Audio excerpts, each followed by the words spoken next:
So I got a table to talk about tables. So I saw on a solo RPG Facebook page that someone was a little overwhelmed by the fact that they're constantly just rolling on tables. Now, I really like random tables.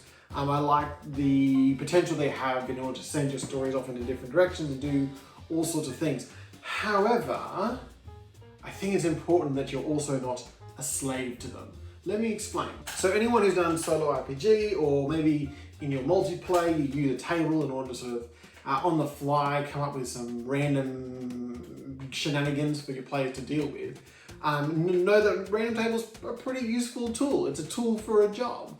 It's something that provides you with the seed of an idea that you can sort of grow your story out of. And some game systems have very elaborate table systems where you in some way can go off into sort of animal, vegetable, mineral and manage to sort of figure out and flesh out the details of the world. In fact, for some game systems, it seems that that's what people are buying them for. They actually want the world, but instead of consuming it in some other media, they're going to consume it in this table form, rolled randomly in their own little arranged pattern as it comes out to them.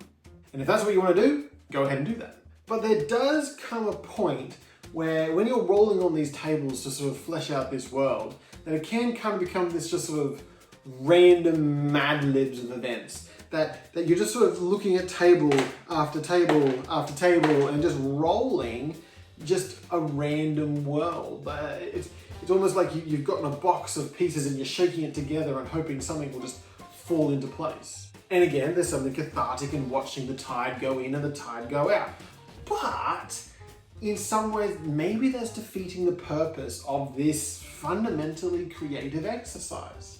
Which is why I kind of like fairly abstract tables. Not one that tell you every item within a room, not one that tells you what would be in every pocket, not one that sort of sends you into different lines of dialogue, although those types of tables can be useful.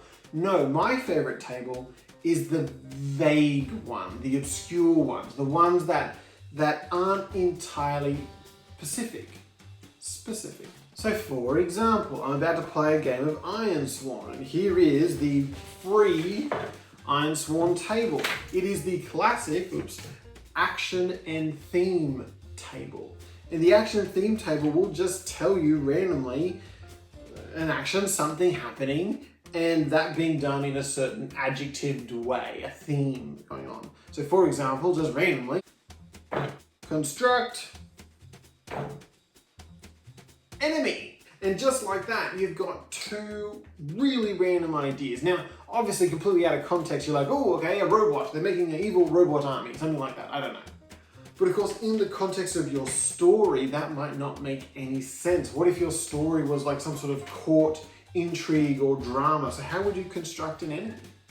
And that's the interesting bit. That's the bit that stops it from becoming stale. It forces you to actually, oh, hold on, I'm gonna piece these things together and try and construct a narrative from these abstract ideas. So as I said, there was this comment I saw on the Facebook group where someone was saying, look, I don't know what I'm meant to be doing here. I'm rolling on this table. It feels kind of boring. I just keep rolling and rolling the conversation and it's just completely random. And I don't know, like, do I write out what I find? What do I do?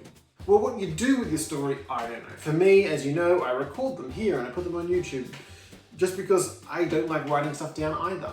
But in a way, the recording bit is part of the fun, but for a lot of people, not the main bit of the fun. The main bit of the fun is not finding out what a random table tells you to do. The fun bit is taking two different bits of information that are random, but bringing order to that randomness, bringing a narrative, a story, meaning to those random bits of information. See, our brains really like that. We really like taking things and taking this world around us and learning about it and constructing with it and bringing it together in a rational, fun, cohesive way. We love that stuff.